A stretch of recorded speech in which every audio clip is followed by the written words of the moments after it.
जय Hind students. I hope कि आप सभी लोग स्वस्थ होंगे और आप सभी की प्रिपरेशन अच्छी चल रही होगी। यूपीएससी सिविल सर्विस मेंस 2024 चल रहा है, जिसमें आज 22 सितंबर 2024 है और आज 2 शिफ्ट में 2 पेपर कंप्लीट हुए हैं। जीएस 3 का पेपर पहले हुआ है और अभी हम जीएस 4 का पेपर देखने वाले हैं। पहले पेपर को हम देख चुके हैं, चलिए अब हम जीएस 4 वाले पेपर को देखते हैं। यहाँ पर मैक्सिमम मार्क्स, अधिकतम अंक 250 नंबर है, 3 घंटे का टाइम दिया जाता है, ये आपको तो पता होना चाहिए। इसके साथ ही इसमें टोटल 12 क्वेश्चन है, 2 खंडों में 2 पार्ट्स में यहाँ पर क्वेश्चन बटे हुए हैं। आपको पता होना चाहिए इससे पहले जीएस 1, जीएस 2, जीएस 3 में 20 क्वेश्चन थे, इसमें 12 क्वेश्चन है। क्यों, ये हम आगे जानने वाले हैं। सबसे पहले सेक्शन ए के क्वेश्चंस को देखते हैं। क्वेश्चन 1 में ए और बी क्वेश्चन है। क्वेश्चन ए में देखते हैं, प्रशासनिक तर्क संगत निर्णय लेने के लिए इनपुट के एक विश्वसनीय स्रोत के रूप में कृत्रिम बुद्धिमत्ता एआई का अनुप्रयोग एक बहस का मुद्दा है। नैतिक दृष्टिकोण से इस कथन का आलोचनात्मक परीक्षण कीजिए। आंसर 150 शब्दों में करना है। इसके बाद बी नंबर का क्वेश्चन है, नैतिकता में कई प्रमुख आयाम शामिल हैं जो व्यक्तियों और संगठनों को नैतिक रूप से जिम्मेदार व्यवहार की दिशा में मार्गदर्शन करने में महत्वपूर्ण है। मानवीय कार्यों को प्रभावित करने वाले नैतिकता के प्रमुख आयामों की व्याख्या कीजिए। चर्चा कीजिए कि ये आयाम पेशेवर संदर्भ में नैतिक निर्णय लेने को कैसे आकार देते हैं। उत्तर 150 शब्दों में करना है। क्वेश्चन नंबर 2 है। 2 में ए देखते हैं, शांति के बारे में केवल बात करना ही पर्याप्त नहीं है, इस पर विश्वास करना चाहिए। और इस पर केवल विश्वास करना ही पर्याप्त नहीं है, इस पर कार्य करना चाहिए। वर्तमान संदर्भ में विकसित देशों के प्रमुख हथियार उद्योग दुनिया भर में अपने स्वार्थ के लिए कई युद्धों की निरंतरता पर प्रतिकूल प्रभाव डाल रहे हैं। आज के अंतर्राष्ट्रीय क्षेत्र में निरंतर चल रहे संघर्षों को रोकने के लिए शक्तिशाली राष्ट्रों के नैतिक विचार क्या है। आंसर 150 शब्दों में करना है। इसके बाद बी नंबर का क्वेश्चन है, ग्लोबल वार्मिंग और जलवायु परिवर्तन विकास के नाम पर मानव के लालच का परिणाम है, जो इस ओर संकेत करता है कि मानव सहित सभी जीवों का विलुप्त होना पृथ्वी पर जीवन की समाप्ति की ओर अग्रसर है। जीवन की रक्षा के लिए और समाज तथा पर्यावरण के बीच संतुलन के लिए आप इसे कैसे समाप्त करेंगे। और यहाँ पर इसका आंसर 150 शब्दों में करना है।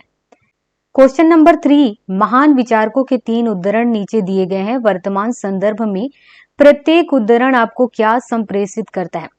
ए में, दूसरों से जो भी अच्छा है उसे सीखो, लेकिन उसे अपने अंदर लाओ और अपने तरीके से उसे आत्मसात करो। दूसरों जैसा मत बनो, स्वामी विवेकानंद। इसमें आपको 150 शब्दों में आंसर करना है। बी नंबर है, शक्ति के अभाव में विश्वास का कोई लाभ नहीं है। किसी भी महान कार्य को पूरा करने के लिए विश्वास और शक्ति दोनों ही आवश्यक है, ये सरदार पटेल कहते हैं। और इसका आंसर आपको 150 शब्दों में करना है।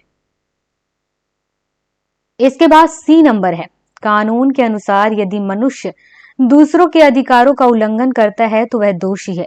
नीति शास्त्र के अनुसार यदि वह केवल ऐसा करने के बारे में सोचता है तो वह दोषी है, इमैनुअल कांट ने कहा है।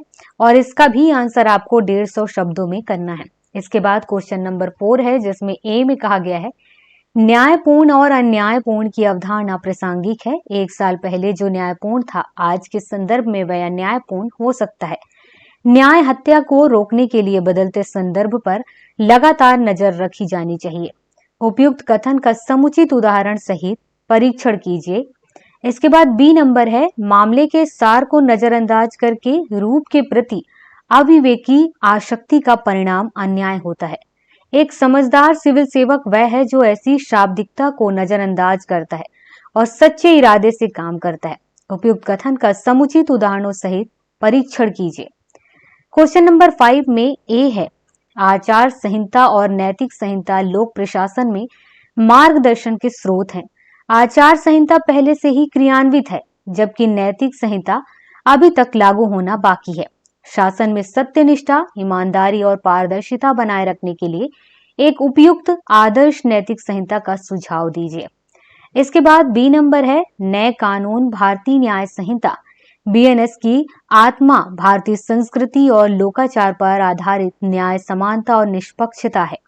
वर्तमान न्यायिक प्रणाली में दंड के सिद्धांत से न्याय की ओर बड़े बदलाव के आलोक में इस पर चर्चा कीजिए। इसके बाद क्वेश्चन नंबर 6 में ए में है, भारतीय संस्कृति और मूल्य प्रणाली में लैंगिक अस्मिता के बावजूद समान अवसर प्रदान किए गए हैं। पिछले कुछ वर्षों से सार्वजनिक सेवाओं में महिलाओं की संख्या लगातार बढ़ रही है। महिला लोक सेवकों के सामने आने वाली लैंगिक विशिष्ट चुनौतियों का परीक्षण कीजिए और अपने कर्तव्यों के निर्वहन में उनकी दक्षता बढ़ाने और ईमानदारी के उच्च मानकों को बनाए रखने के लिए उपयुक्त उपाय सुझाइए। इसके बाद बी नंबर है, मिशन कर्मयोगी का लक्ष्य नागरिकों की सेवा करने की कुशलता सुनिश्चित करना और बदले में खुद का विकास करने के लिए आचरण और व्यवहार का एक बहुत ही उच्च मानक बनाए रखना है। यह योजना कैसे सिविल सेवकों को उत्पादक दक्षता बढ़ाने और जमीनी स्तर पर सेवाएं प्रदान करने में सशक्त बनाएगी।